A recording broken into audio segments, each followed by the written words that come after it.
Pretty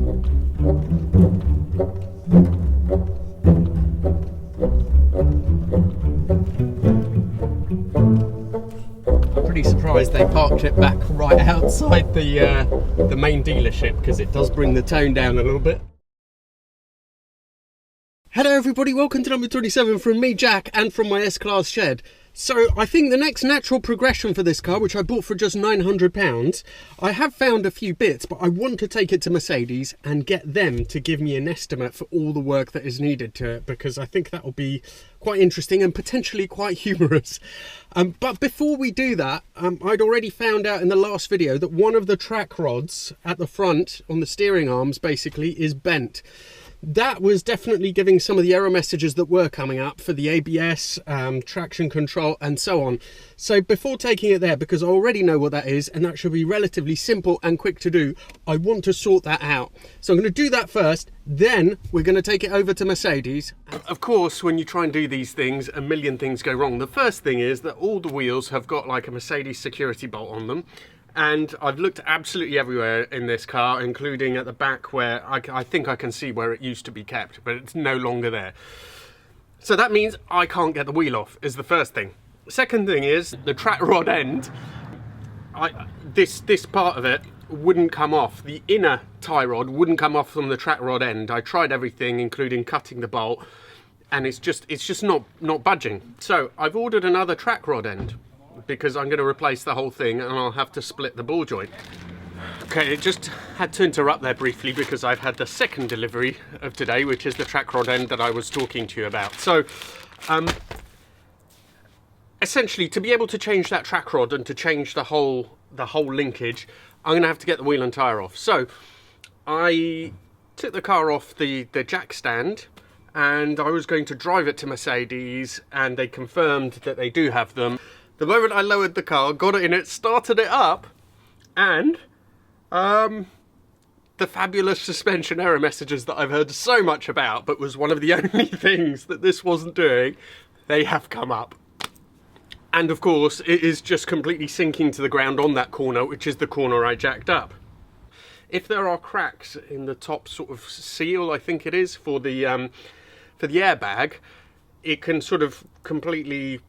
It can basically cause issues and then it won't raise again. It is something that does have to be attended to, but it is sometimes possible to just at least temporarily reinflate it so that the car can be driven everywhere, somewhere, not everywhere. So what I'm going to do temporarily, I think, is see if I can use the diagnostic machine that I was using before to override it and reinflate that airbag. Apparently, once they're reinflated, the crack closes up and then they do hold. I really can't believe this, because this normally doesn't happen to this, but wait for it. It looks like the Big Merc has actually fixed itself. So I was inside filming the error code that was coming up on the warning light that was coming up on the dash. To do that, I had to switch the car on. And when I'd done it previously, I could hear the pump working and stuff, but maybe I didn't leave it on for long enough. Anyway, as I was doing that, after a while and filming it, suddenly I could feel it rising and I was like, wow, don't tell me. And then the error light went out and it is now up and level. Honestly, I am so... this is just so good. This never happens when you're trying to fix cars. Finally, some progress today. I didn't even have to go to Mercedes, which is great, because I didn't want to go with the car in the state it's in at the moment. I just gave them the registration and they were able to give me the security nut. So that's good. So now I'm going to have a go at getting that tie rod off again. Hopefully we can do that, and then the big thing will be it's been jacked up again. When I let it go back down, will it sink, never to come back, or will it have a second life? It's all back together. I've done the tracking by eye at the moment, but certainly it's going straight with the wheel straight now, which is amazing. I actually thought that they may have redone the tracking with the bent rod, but I think the rod got bent and then they left the car as it was. So it's a good job I didn't drive it much further like that, as it was would have killed the tyres, I think. At the moment it's still okay, so no warning lights for the ABS, traction control or anything like that. Moment of truth, everybody. Here I am at Mercedes-Benz of Oxford, and the big bruiser is going to get a full health check from Mercedes, including being up on their diagnostic machine and to check the various things like the engine lights, and hopefully a full detailed estimate of all the costs that are going to be involved in fixing it up to Mercedes standards. So this is going to be really, really interesting.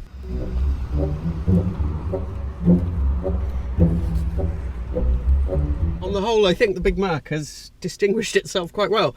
The figure on that bill is pretty high, but let's just go somewhere where I can stop and we can talk through it all.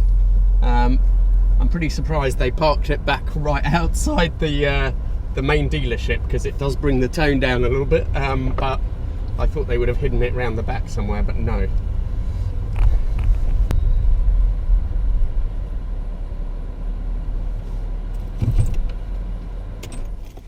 Okay, I did specify when in there I wanted them to try and concentrate on the possible suspension issues and on the engine stuff.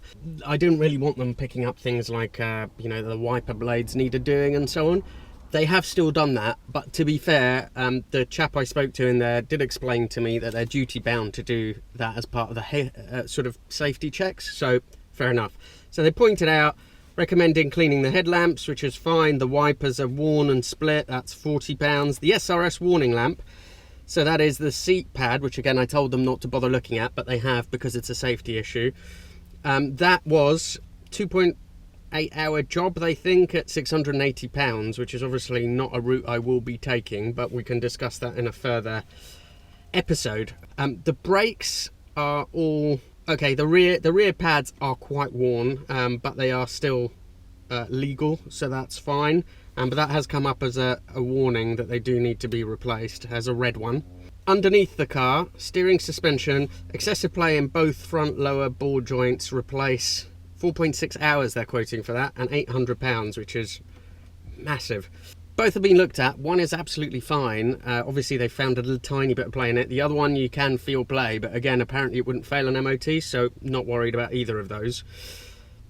Oil leaks from the transmission pilot bush, so they recommend transmission oil change, pilot bush replacement, and here in brackets they're saying has never been changed. So okay, £361. The in red again is the rear prop shaft coupling splitting, replace. £433. Now that's 1.7 hours work plus the part, I suppose. Now there is a little bit of a vibration above 70, which I thought would be something like the prop shaft, so maybe that's what it is. So it's good to know that, but certainly nothing that needs to be looked at immediately. Wheels and tyres are all absolutely fine. The engine fault, this is where it gets interesting. There's two engine faults, and one is to replace the oil pressure switch for cylinder shut-off. So I presume someone will be able to tell me, because you guys know, but this is one of the early cars, is it? One of the first cars, I think, just before facelift, apparently, that had the cylinder deactivation for fuel consumption. Am I right? Am I talking rubbish? Anyway, the oil pressure switch for that needs to be done. 1.3 hours labour at and the whole job is £332. That may sort everything out. However, there is another fault, and that is replacing the air injection pump and relay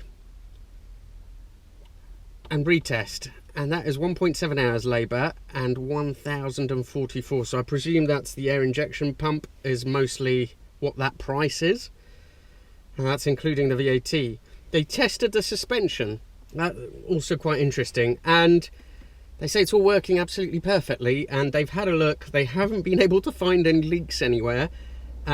So, I mean, that's good, but in a way slightly disappointing, because yes, they haven't been able to pinpoint any particular issue.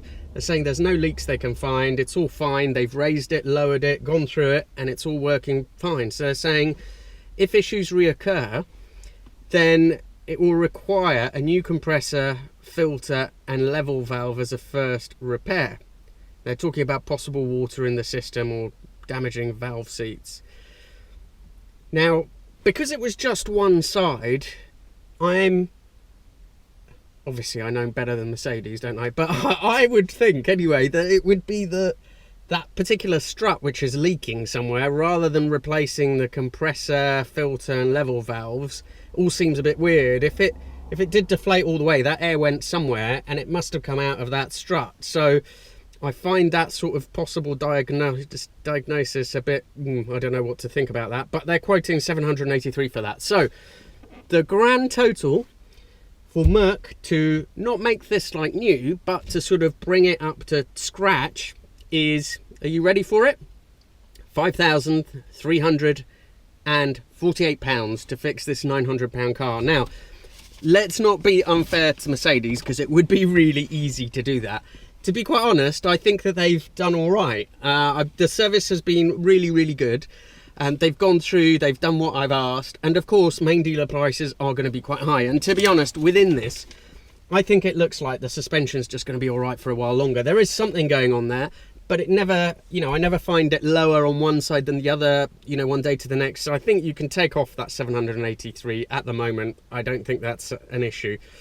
With the engine faults, that's 1,000. I think that's the really key stuff that will have to be done at some point. Still runs fine, and they said, look, as long as it doesn't affect performance and stuff, you can, if you want, carry on using it. That's not an official Mercedes recommendation, but but he was saying just keep an eye on it for now. You do need to do something about it at some point. But that engine stuff is sort of crucial, and if I did it at Mercedes, that would come to £1,400 roughly.